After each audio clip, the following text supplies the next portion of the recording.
Super గా ఉన్నది కదా మచ్చా బాయా. అవును మావా.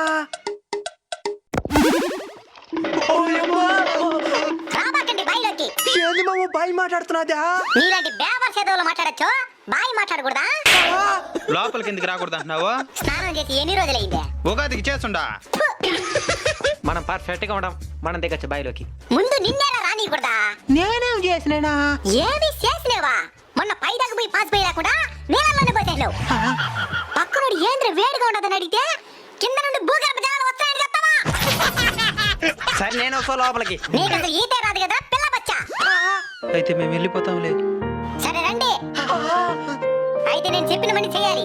చేస్తాం. ప్రతి మనిషి ఈత నేర్చుకోవాలి. నేర్చుకుంటే అది ఏదో ఒక సందర్భంలో వాళ్ళకి ఉపయోగపడుతుంది. సరే. ఈత తెలియని వాళ్ళు ఈత తెలిసిన పెద్దోళ్ళతో మాత్రమే బాయి కని చెరువు కని వెళ్ళాలి. ఒకవేళ నాలాగా ఈత రాని వాళ్ళు మాత్రమే వస్తే ముంచేస్తాను. పోయమ్మో.